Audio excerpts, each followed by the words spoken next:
Forma parte del servicio de extensión universitaria que brinda la UCSE y hemos conformado un equipo con estudiantes de la universidad, así que ahora Maru los va a presentar. Bueno, buenas tardes a todos. Este programa de radio, como dijo Carmen, es una actividad de extensión de la facultad, de la cual estamos muy felices de participar y formar parte. A nuestro equipo, como también nombraron anteriormente, lo integra Francisco Álvarez Madrid, Julieta Márquez, Macarena Rendón, Paula Aparicio, Valentina Beloni y bueno, yo María Tavera, que somos alumnos de la carrera de Psicología de acá de la facultad. Sí, estamos muy contentos de poder recibir a la licenciada Soledad Iglesias. Ella es magíster en trastornos emocionales y especialista en psicoterapia cognitiva. Nos va a compartir un tema súper interesante para tratar el día de hoy, el cual se titula ¿Te sentís suficiente? Hablemos sobre el querer ser perfectos. Bienvenida, Sole. Bueno, Carmen, gracias por la invitación. Muchas gracias, chicas. La verdad es que tengo dos cosas para decirte. En principio, te felicito y las felicito por habilitar estos espacios que en estos momentos la verdad que me parece que son sumamente importantes. Son una forma, sin darnos cuenta, me parece que son una forma de contención y de acompañamiento a las personas que quizás no tengan acceso a la salud mental por cualquier tipo de razón. Y otra de las cosas que me pone muy contenta es que integremos corrientes teóricas, ¿no? Sí, qué maravilla. Tu materia con la psicoterapia gestáltica y la terapia cognitiva que Sí. Compatiblemente y armoniosamente se pueden integrar. Así que gracias por la invitación. Oh, Gracias muchas a vos, gracias. Sole, por estar acá con nosotros. Bueno, vamos a empezar, si Dale. les parece. Empezamos por el principio. Dale. Para conocer un poco de qué se trata el perfeccionismo y con qué está relacionado. Me han comentado por ahí que en la facultad de acá de psicología hay muchos perfiles perfeccionistas y me parece que está bueno si lo podemos ir intercambiando entre todas y que vayamos reflexionando y construyendo lo que es el perfeccionismo. Ustedes saben de que mi especialidad tiene que ver con el estrés, la ansiedad y la depresión. Y el perfeccionismo es una condición clínica, una característica clínica que puede estar presente en cualquier tipo de patologías, ¿sí? Todos tenemos ciertos rasgos perfeccionistas, pero el punto está en cuando ese rasgo ya se convierte en algo disfuncional o desadaptativo. Si tendríamos que pensar en qué es el perfeccionismo, tiene que ver con una característica propia de la personalidad que se fija ciertos estándares de desempeño y de rendimientos altos, ¿sí? Eso no está mal. La verdad es que todos pensamos que la palabra perfección o la búsqueda del control de las cosas es algo malo, ¿no? Como vendría a ser como algo estresante, algo ansiógeno, pero lo cierto es que no.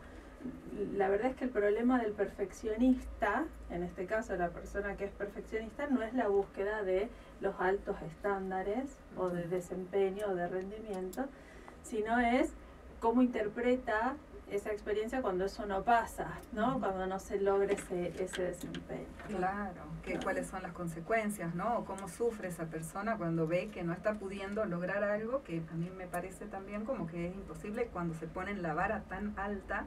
Por eso el perfeccionismo, ¿no? Me parece. Claro, Sí. totalmente. Esa vara alta no estaría mal. Sí. Lo que se tiene que dar, viste que para todo en psicología se tiene que dar como una serie de condimentos y de ingredientes para que sea algo desadaptativo o disfuncional. Claro. Para que sea algo desadaptativo, el perfeccionismo tiene que estar esta variante, esta pata de la vara alta, como dice Carmen. Por otro lado, tiene que haber un fuerte malestar subjetivo, ¿no? Sí. Tiene que haber una emocionalidad negativa en ese sentido, Claro. como el miedo, la angustia, el temor Ansiedad al fracaso, también, etcétera. sí. ¿Sí? Y por otro lado, que esta es la característica que divide, y acá va una de las preguntas que nos hicieron, ¿qué separa o cuál es la línea sutil que se plantea entre un perfeccionismo adaptativo y otro desadaptativo? Es una dimensión que los autores le llaman discrepancia. ¿Qué significa la discrepancia? Es la distancia que existe entre la percepción que la persona tiene de sí misma, de que no va a alcanzar los estándares que a sí mismo se propuso. Bien. ¿Sí?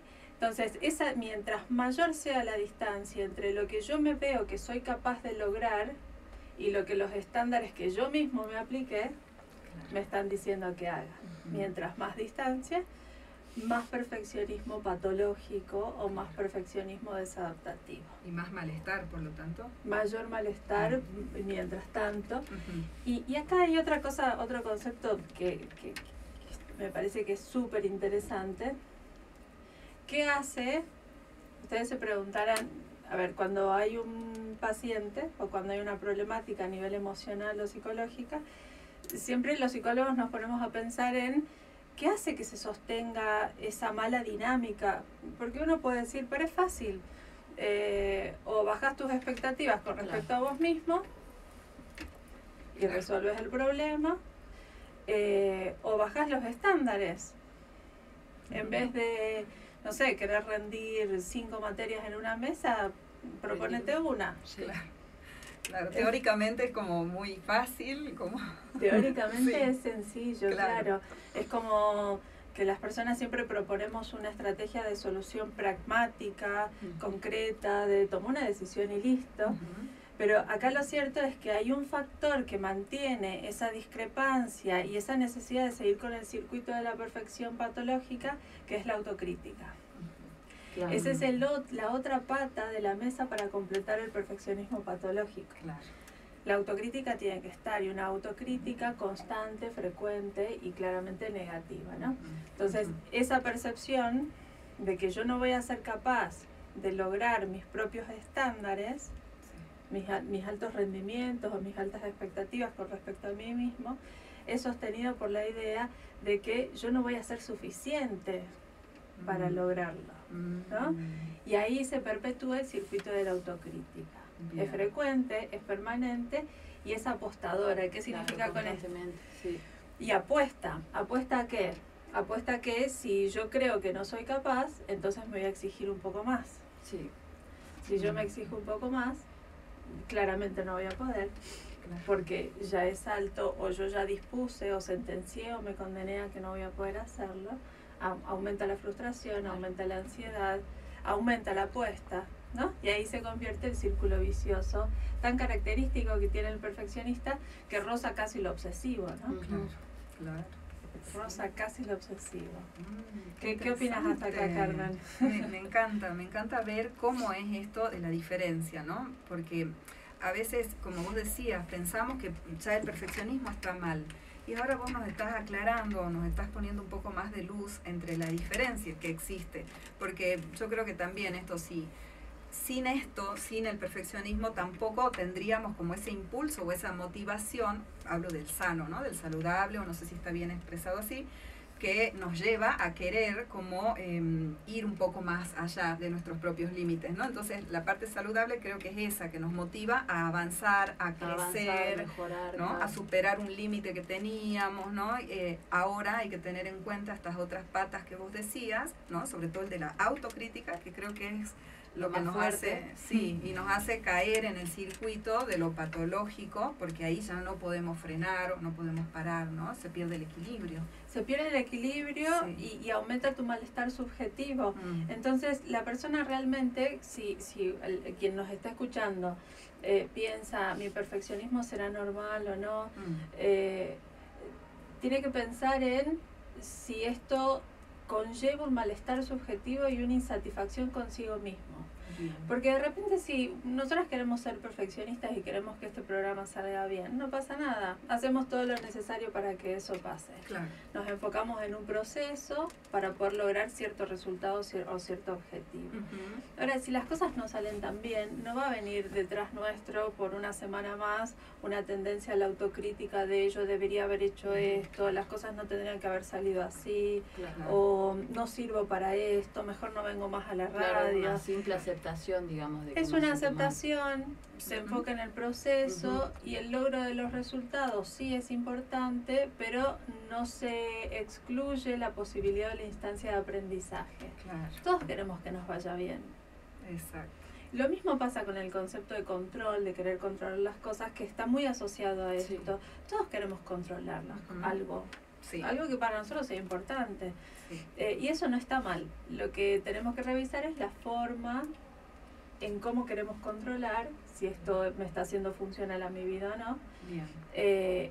O si estoy queriendo controlar cosas que realmente son controlables por mí, ¿no? Claro. ¿Qué lo marca esto? Los perfeccionistas en general tienden a resignar, realmente tienden a resignar salud, relajación, disfrute, tiempo libre, claro, para que las cosas salgan definitivamente como ellos necesitan ver que salgan, ¿no? No. Es como una trampa igual, porque finalmente no pasa. Exacto. Bueno, justo hoy estábamos en clase hace rato con las chicas y estábamos hablando un poco de los mecanismos neuróticos, ¿no? Pero hablábamos del equilibrio, que es como tan importante en todos los procesos. Y decíamos de que a veces por un mandato que tenemos, y quizás sumado a esto que vos estás aportando también, ¿no? De la autocrítica, hay personas o muchos estudiantes les sucede que para rendir dejan, ¿no? De comer, no se alimentan bien, no duermen, entonces entran como en ese circuito de la exigencia de querer hacer todo a último momento. Bueno, ahí sí capaz que habría que tener en cuenta eso también, ese factor, ¿no? De que si viven en el equilibrio van estudiando también de a poco y no dejan todo para último momento. Pero bueno, pues a veces cuando sucede esto, es importante que a pesar de todo, de que se dan cuenta de que les queda poquito tiempo, se hagan un espacio para comer, se hagan un espacio para dormir, porque si no, como vos decís, capaz que después al día siguiente van y es tanto el cansancio, el agotamiento que tienen, que capaz tampoco rinden bien, se les hace un blanco, ¿no? Que me ha tocado tomar algún examen y los chicos me dicen, me acuerdo una chica me dice, sí lo sé, solo que estoy tan nerviosa, estoy cansada. Que me olvidé.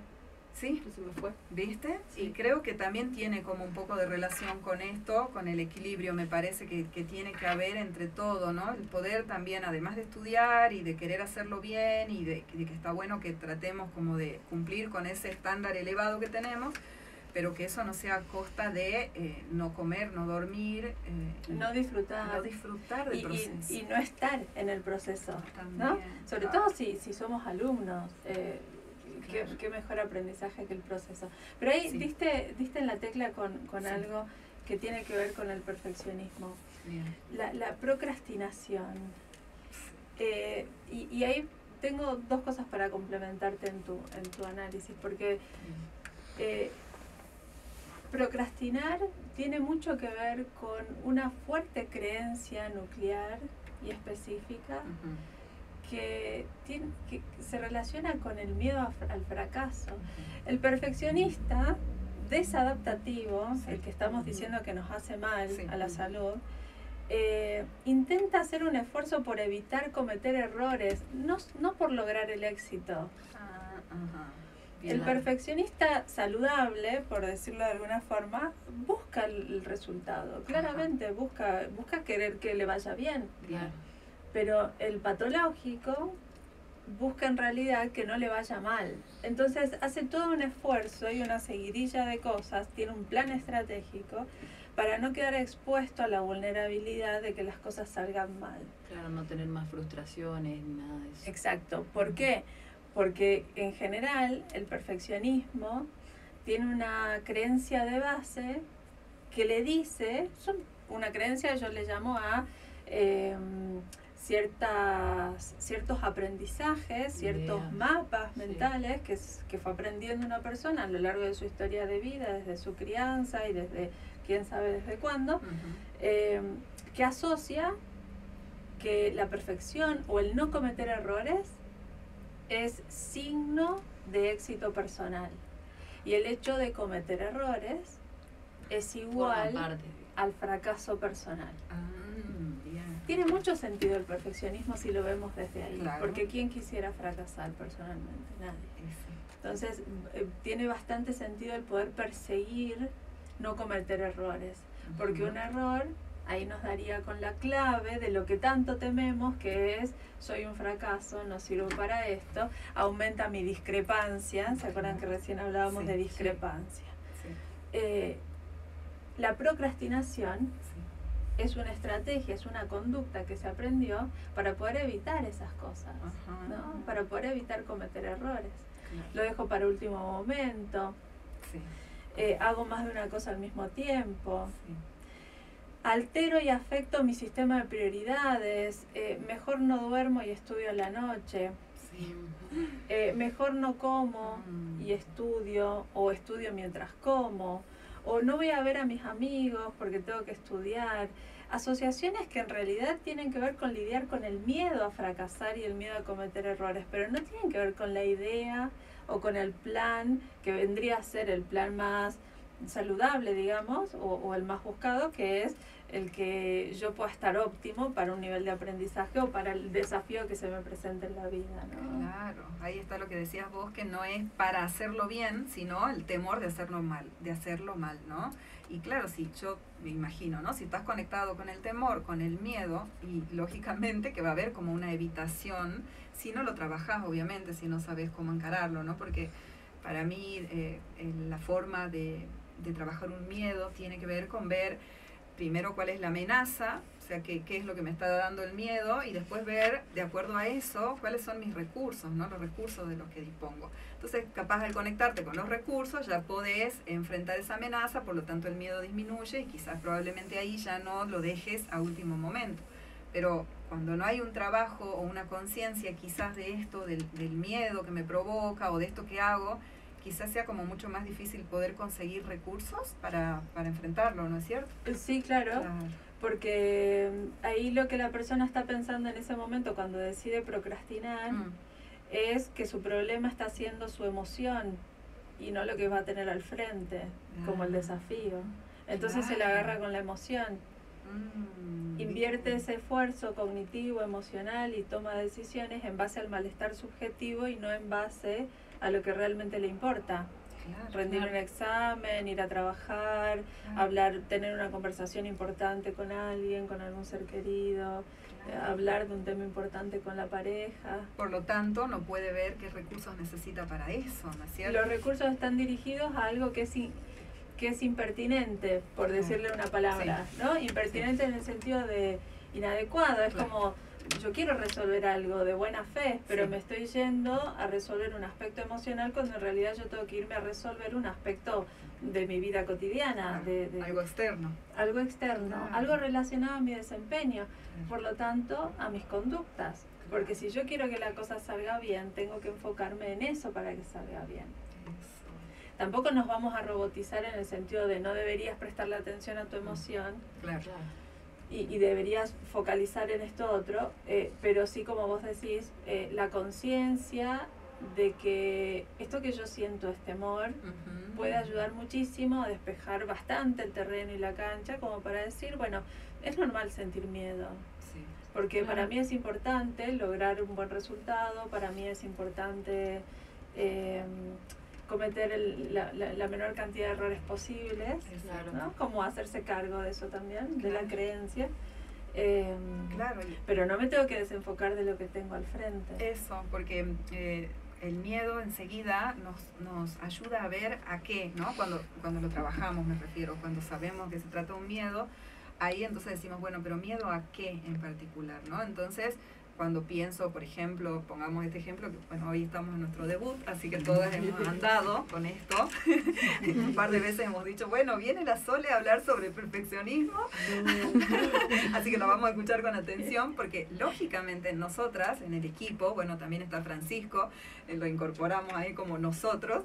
Nosotros ahora, éramos nosotros, ahora nosotros. Claro, éramos primero mujeres y ahora tenemos a Francisco que nos viene a aportar un montón con el ser varón, con su mirada, así que bueno, hemos estado preparando esto todo el tiempo, ¿no? Y entonces lógicamente que queríamos que salga bárbaro, que queríamos que salga muy bien, por momentos nos conectábamos con esto, bueno, a ver, pero es nuestro primer programa, probablemente pasen cosas, ¿no? ¿Qué puede suceder? Después, bueno, el miedo a qué, y de ahí, a partir de ahí también buscar recursos. Yo le contaba a Maca que incluso he ido a ver a una fonoaudióloga para que me dé algunos tips de cómo hablar, de qué hacer, pero viste, ahí era como, bueno, a ver, ¿a qué le tengo miedo? A expresarme, a no respirar, ¿a qué? ¿No? Entonces ella también me daba su perspectiva. Pero todo eso se logra cuando también somos capaces, creo yo, ¿no?, de darle espacio a esto que me sucede. Bueno, sí, tengo miedo. Ah, bueno, ¿a qué? ¿Cuál es la amenaza, no? ¿Qué es lo que me genera temor? A partir de ahí ver qué recursos tengo, y si no los tengo, los busco. Bueno, no tengo este recurso, yo no soy locutora, la verdad que no he estudiado para esto, sin embargo, quiero hacerlo lo mejor posible, entonces a partir de ahí busco el recurso, ¿no? Voy a ver una fonoaudióloga, hablo con distintas personas que me puedan aportar su conocimiento, su experiencia, eso va ayudando a que yo también me vaya como nutriendo de eso, y creo que eso puede ayudar a que esto no se transforme en algo como displacentero o patológico, porque se pierde esto que decías vos, ¿no?, el disfrute. Sí. Y dijiste algo que es importante para diferenciar entre el perfeccionismo adaptativo y el desadaptativo.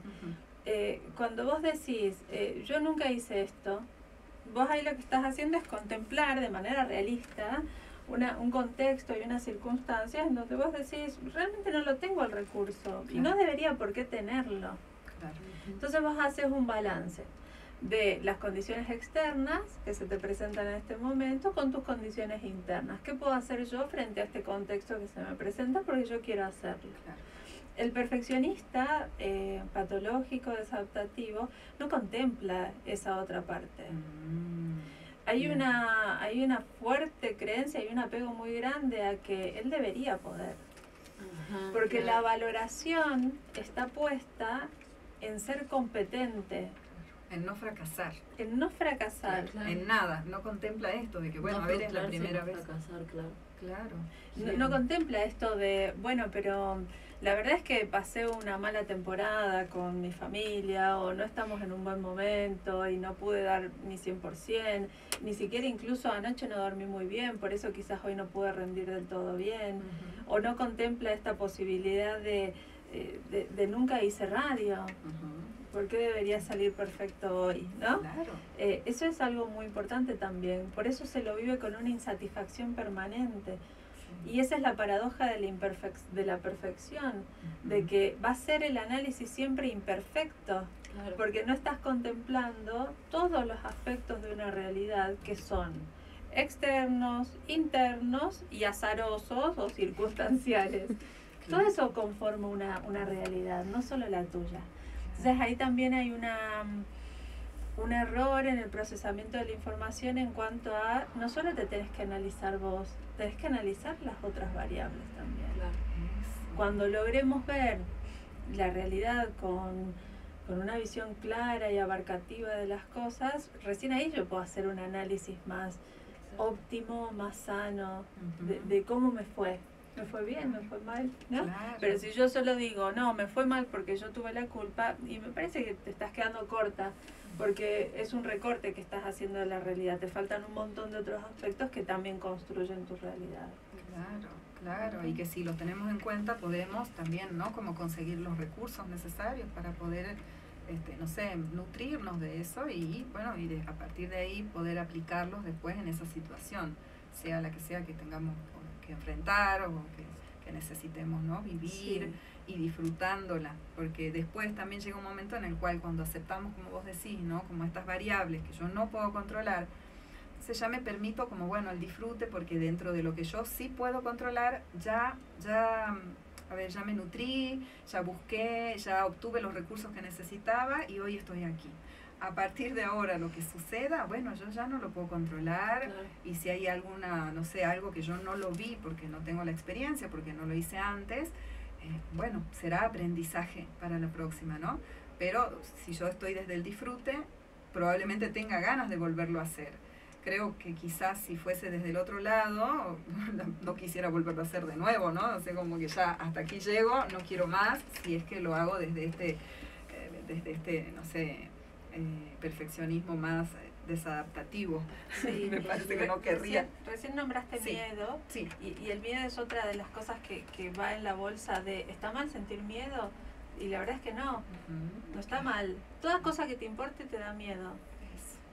Eso. Si a vos no te da miedo es porque no te importa. Si a vos las cosas no te ponen tristes es porque la cosa no te importó. Claro. Si a vos las cosas no te ponen alegres es porque no te importa.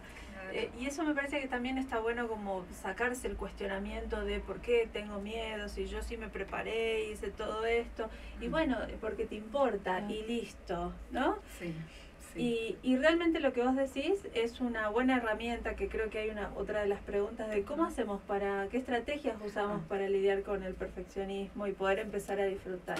Una de ellas es aceptar que todo lo que te importa induce miedo y también te lleva a la necesidad de tener que generar un plan para que las cosas salgan lo mejor posible. ¿Sí? Bien, bien. Y cuando detectás ese miedo Sí. y lo aceptás, inmediatamente te surge esa necesidad de buscar el recurso para poder lograr y afrontar el miedo. Esa parte de buscar el recurso es casi automática, pero lo que no es automática es asumir el miedo. Entonces yo creo de que en ese proceso de salir a buscar una fonoaudióloga, por ejemplo, voy a tomar tu ejemplo, o de volver a estudiar esto para el día de hoy, ¿no? Es decir, bueno, tengo que asumir que esto me importa, que me da ansiedad, que me da miedo, y después lo otro es automático, salir a buscar el recurso. Ya no tenemos que pensar mucho en lo otro. Claro. Lo que no es automático es hacerse cargo de lo que uno siente, ¿no? Y después dijiste disfrute, Sí. que creo que es otra de las preguntas, ¿no? También. También. Sí. Respondiste Muy todo. bien. Te digo, Sí, yo las estudié. ¿Qué hace que disfrutemos de las cosas? No sé qué piensan ustedes, pero el disfrute es algo tan buscado como la felicidad, como el bienestar. Pero la verdad es que no es una condición que se nos da el disfrute. Es una circunstancia que uno construye. Porque si yo pienso, bueno, listo, dejo de ser perfeccionista, voy a hacer lo posible, voy a asumir mis miedos y a disfrutar. Y no funciona así. No funciona que mañana te levantás y decís, a partir de hoy voy a empezar a disfrutar de mi vida, de mis objetivos. El disfrute es una construcción. Bien. Una construcción que se hace de manera muy intencional y de manera muy voluntaria, y que tiene que ver con que vos logres estar presente en lo que estás haciendo. Yo te puedo asegurar, Carmen, de que si yo hoy estoy acá con ustedes, vine te lo dije antes, lo vamos a disfrutar, la vamos a pasar súper bien, pero si yo estoy pensando ahora en lo que tengo que hacer después, ¿mi cabeza dónde va a estar? Claro. En lo de después. Sí. Entonces, si mi mente vive en tiempos, de manera anticipatoria, en tiempos futuros, inmediatos, ¿no? En qué voy a comer, en cómo sigo con ese tema que dejé pendiente, ni después de rendir esto que sigue. Si mi mente la dejo estar y divagar por otros tiempos, es muy probable que a este momento yo no lo disfrute. Claro, entonces como que el disfrute tiene que ver con el aquí y el ahora. Sí. Exacto, es como un concepto que vemos nosotros en la materia con la profe, que está representante. Me llamó la atención. Sí, y justo hoy uno de los chicos comentaba esto, ¿se acuerdan? Que no podemos estar en el pasado o en el futuro si queremos disfrutar, ¿no? De lo que nos está aconteciendo, lo que está sucediendo. Entonces, bueno, se me vino mientras te escuchaba, quizás no sea el ejemplo o de lo mismo que estamos hablando, pero por ahí se me venía de una pareja, ¿no? O sea, es muy difícil que yo pueda disfrutar de mi relación de pareja si estoy en el pasado, pensando en lo que me sucedió con la anterior pareja, sobre todo si no lo he cerrado, si no lo he trabajado y estoy en el pasado, entonces no me permito disfrutar del momento de conocer a esta persona, ¿no? Claro. Tengo una amiga con la que yo charlaba y le decía que a mí me parecía como muy precioso esos momentos donde vos conoces a alguien, disfrutás, ¿no? De conocerlo, de escuchar, de estar ahí. Y ella me decía como que no, que le generaba como muchísima angustia, como que no le gustaba, no era algo que disfrutaba. Pero yo creo ahora, uniendo con todo esto, que tiene que ver un poco con el no estar presente en esa relación. Quizás un poco en el pasado, con alguna mala experiencia, o quizá un poco en el futuro, también imaginando si esa relación va a ser lo que quiere que sea o no, si ella va a estar bien en esa relación o no, ¿no? Entonces, capaz, no sé si tendrá que ver también con el perfeccionismo en este caso, pero me parece que con el disfrute es, ¿no? Totalmente Algo así. así. Estar aquí, en el aquí y ahora, ni en el pasado, ni en el futuro. Claro, sí, sí. Tiene mucho que ver con el perfeccionismo, porque si nosotros pensamos que el perfeccionismo patológico se apunta exclusivamente a la concreción de logros y a la búsqueda constante de un resultado que por más que lo logres igual no te va a satisfacer, vos lo que te estás perdiendo es del proceso que construye todo eso. Entonces, si yo lo pienso en un plano de pareja, por ejemplo, en una conversación o en compartir con alguien significativo, el estar pendiente de lo que tenés para decirle, de lo que querés decirlo, de lo que te va a decir o del miedo a lo que puede pasar si le decís no sé qué cosa, te hace instalarte en un tiempo que ya es futuro. Y te podés incluso hasta olvidar de escuchar a quien tenés al frente. Eso, claro. Y si a eso le agregás tu miedo como perfeccionista patológico, ¿no? Sí. Tu miedo a fracasar, a cometer errores, A no tu ser miedo a ser suficiente, tu miedo a ser juzgado, criticado, la historia fue tuya nada más. No sirvió de nada que tengas a la persona al frente tuyo. No has conectado realmente No con conectas. esa persona y por lo tanto obviamente no va a haber disfrute. Estás metida, como dijiste hace rato, ¿no? También en tu propio miedo, muy para adentro, sin tener en cuenta otras cosas, ¿no? Que pasan en el afuera. Como por ejemplo esto de en una pareja por ahí un poco más el disfrute de descubrir a esta persona que está ahí y ver qué es lo que te va sucediendo en ese contacto, ¿no? Sí. Me gustó esto del no ser suficiente, porque es algo que yo en el consultorio veo mucho, no sé si a vos también te pasa, Sole, no necesariamente con cuestiones como laborales o de la facultad, sino más bien con parejas, ¿viste? Como mucha esa sensación del no ser suficiente. Para la sociedad misma a veces, porque hay muchas chicas, se me vienen ahora algunas a la mente, ¿no? De sentir que desde lo externo, digamos, desde lo cultural, tienen, qué sé yo, tienen casa, tienen trabajo, tienen independencia, tienen de todo. Sin embargo, ellas a la hora de vincularse con una persona que están conociendo no se sienten suficientes, ¿no? Entonces es como algo mucho más profundo que quizás tiene que ver con eso, ¿no? Con ese nivel de exigencia perfeccionista ya patológica, quizás, de no contemplar lo externo, sino irse como muy adentro a ese miedo que probablemente tenga que ver con experiencias anteriores, incluso con vivencias quizás de su infancia, ¿no? Sí, claro. Es que no puedes estar en dos lugares al mismo tiempo. O estás con tu miedo o estás con lo que tenés al frente, digamos. Al cerebro le cuesta mucho estar en dos lugares al mismo tiempo. Necesita de mucho esfuerzo para poder ser capaz de automonitorear su estado emocional con cómo va la tarea que quisiste hacer, ¿no? El desafío que te propusiste.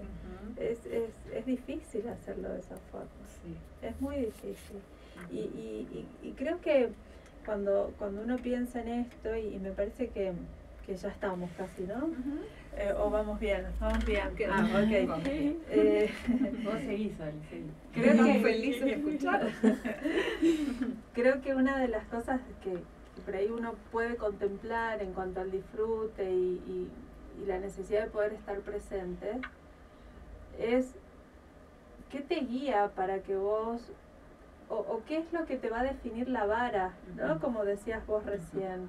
¿Cuál es el norte que vas a tener? ¿Qué es lo que realmente valoras? Y creo que ahí va uno de los ejercicios que tenemos que hacer. ¿Realmente valoras vos la realidad de que ser exitosos es no cometer errores? ¿Realmente crees que las cosas salgan perfectas pasa por una competencia personal y que eso define a una persona como capaz, eficiente, competente, feliz, productivo? ¿No? Creo que revisar también esas creencias hace que vos ajustes la mirada hacia dónde la vas a poner, hacia qué horizonte, ¿no? Y pienso también en eso que vos decías sobre el consultorio y las pacientes que te llegan. Yo cuando invitaba a que vengan al programa de hoy, también puse la frase de, vieron que hoy se escucha, sos todo lo que está bien. Claro, sí. Bueno, me encanta porque seguramente le hace sentir muy bien esa persona, pero ¿hasta qué punto? Pero ojo con eso, ¿no? Sí. Porque ¿bajo qué conceptos definís que es todo lo que está bien? ¿Y ¿Cuáles qué son mochila tus para el parámetros? otro? Perdón. ¿Qué ¿Qué mochila? mochila para el otro? No sos todo lo que está bien como... Claro, si no haces, si haces algo mal ya vas a estar Claro. en la tumba. Y si es un perfeccionista inadaptado, no, ¿cómo es inadaptado? Desadaptativo. Desadaptativo.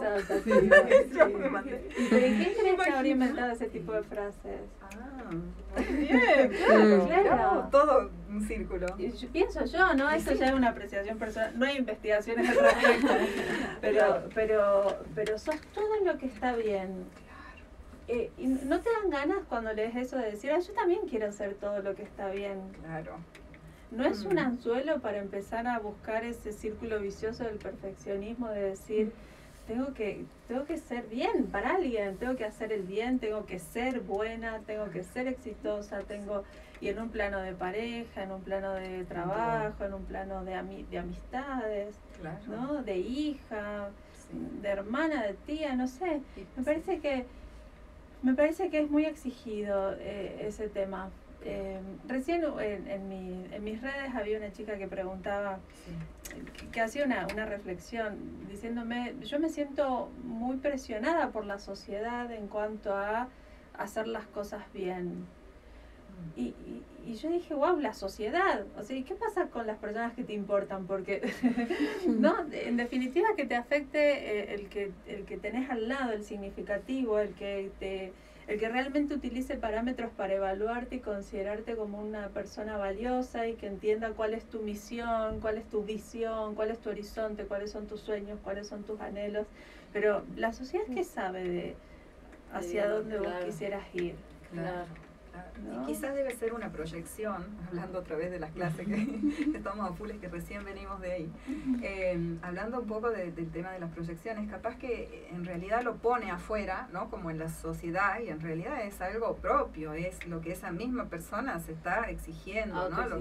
Claro, tiene que ver con su propio perfeccionismo, entonces dice la sociedad o la pareja, pero tiene que ser algo de adentro, ¿no? Que volvemos como todo en un circuito, esto que hablabas vos al comienzo, ¿no? Que tiene que ver con cuando está muy para adentro, muy metido, se pierde la posibilidad del encuentro con el otro, de la situación, porque está más pendiente de no fracasar. Fíjate que una de las cosas que me dicen estas personas que te comento es cuando no les va bien con una relación y otro fracaso más, ¿no? O sea, como he fracasado de nuevo, no quiero volver a fracasar, no quiero volver a intentar con nadie porque ya no soporto otro fracaso más, me dicen, ¿no? Muchas veces. Y escuchándote un poco, voy entendiendo también esta otra parte de lo importante que sería que puedan conectar con este temor para poder también ver otros recursos, porque si no se pierden esa posibilidad quedándose solo para adentro mirando esto propio, ¿no? Como ese circuito en el que ingresan y después como muy difícil que puedan salir de ahí. Sí, eso es fundamental. Y es esencial de que te repreguntes si realmente esos temores son tuyos o fueron heredados, o los alquilaste o los hipotecaste, no sé. Creo que poder trabajar en construir una posición respecto de lo que realmente te importa es fundamental. Sí. Porque si no, ¿a qué perseguís? ¿No? Claro. ¿Qué zanahoria perseguís en un sentido metafórico? Se confunde, se persigue lo de afuera, lo que según no sé quién se dice que está bien y que puede llegar a ser exitoso, puede ser bien vista según eso que dicen otros. O realmente te gustaría, a cualquier edad, a tus 10 años, a tus 20, a tus 50, a tus 80 años, te gustaría tomarte como un momento de actualización de software y decir, ahora, ¿qué es lo que me importa? ¿No? Claro. Como para que en base a esa conciencia uno diga, bueno, hagamos lo mejor posible y hagamos todo lo que se pueda hacer para que salga bien. Y ahí vuelvo a ponerlo a un perfeccionismo más adaptativo, más funcional. Me voy a sentir satisfecha con mi logro porque si yo tomé ese recaudo de poder ser consciente, de registrar mis propias necesidades, mis propios intereses, realmente voy a disfrutar de mis logros. Y si no llego a lograrlo, no me voy a olvidar nunca de que el proceso fue satisfactorio. Claro. Claro. Porque fue coherente con mis intereses vitales en este momento. Exacto. Y ahí aparece una palabra que creo que es muy buscada y me parece que está muy bueno que sea muy buscada, que es la plenitud y el bienestar. Ajá. El sentirte íntegro, ¿no? Con tus propias necesidades, con tus propias búsquedas y el sentirte coherente y consecuente con lo que es importante para vos en la vida, ¿no? Claro, y creo que también aceptando nuestras luces y nuestras sombras, ¿no? Me parece esto de la coherencia y de la plenitud, creo que también tiene que ver con aceptar que tenemos sombras y que por más trabajo interior que hagamos, por más que hagamos lo que hagamos, siempre va a formar parte porque tiene que ver con nuestra esencia como seres humanos. No sé, yo siempre me apoyo en eso, como cuando trabajamos esto, no es la idea que dejes de ser así, sino que aprendas a amarte y aceptarte así, de esa manera, y después ver qué recursos podemos incorporar, qué más podemos hacer, pero desde esa aceptación de que eso va a estar acompañándote, porque si no entramos en esto de, bueno, entonces si no lo logré ahora, la próxima sí, y la otra sí, tengo que hacerlo, ¿no? Y ingresamos en ese circuito nuevamente de querer hacer las cosas de una manera distinta a lo que somos, ¿no? En este preciso momento que siempre estamos en construcción, o sea, siempre va a haber algo nuevo para aprender, ¿no? Entonces, ¿cómo podemos pretender de que ya estemos así como ya totalmente hechitos para hacer todo bien y listo, ¿no? Exacto. Por Entonces, eso, sí. es imperfecta la búsqueda siempre y eso hay que asumirlo también. Nosotras de acá vamos a salir diferentes, entonces ¿cómo podemos saber que nos sigue importando lo que, si ya cambiamos, ¿no? Si ya cambiamos. Acá hay una chica que me pregunta, ¿cómo romper con la autoexigencia para poder disfrutar más de las cosas que me gustan? Creo que también se les había hecho. No es una pregunta igual. Bueno, quizás es la misma, mira. Y la verdad es que acá es lo que hablábamos. Disfrutar no es una consecuencia que debemos buscar, es un proceso que debemos construir. Hacer, claro. Muy bien. ¿No? Qué lindo. Y creo que en la autoexigencia no hay nada de malo. Si te importa, exigite, porque va a ser acorde a lo que a vos te importa. Entonces Claro. tiene que salir bien. Ahora, de vos depende de si vas a construir un proceso que va a ser muy probable que te lleve a que digas, mira qué bien que la pasé, o cómo se me pasó el tiempo volando haciendo esto, ¿no? O que digan, no quiero volver a hacerlo, Claro. nunca más. Exacto, claro. Qué lindo, Sole. Y la verdad que, bueno, justo hablando de eso, estamos tan felices escuchándote que nos quedaríamos horas escuchando todo Se lo pasó maravilloso. volando el tiempo, yo recién veo y dije en qué momento. Sí, fue sí. hermoso, la Y porque verdad. estamos disfrutando, estamos acá conectadas, mirándonos y hace que todo se vuelva maravilloso. Ya ni nos acordamos que es el primer programa. Así que muchísimas gracias. Ojalá podamos volver a tenerte en algún momento. Me encantaría. Sí, muchas gracias. Sole. La verdad es que me sentí muy cómoda con ustedes. Qué hermoso. Sole, Ojalá muchas que les gracias. haya servido a todos, de verdad. Teníamos un miedo nosotros de que no puedas venir y decíamos, no, mira si la Sole tiene el bebé. Ay, mi vida. Así que Está gracias a todavía. vos por estar acá con nosotras y todo. Bueno, muchas gracias. me encanta y todos los éxitos para este nuevo espacio. La verdad es que me encanta que lo hagan, me encanta. Les va a ayudar a un montón de personas. Gracias. Seguro. Muchas gracias, Sole. Gracias a ustedes. Bueno, nos vamos a una pequeña pausa. Muchas gracias por seguir acompañándonos. ¡Vamos!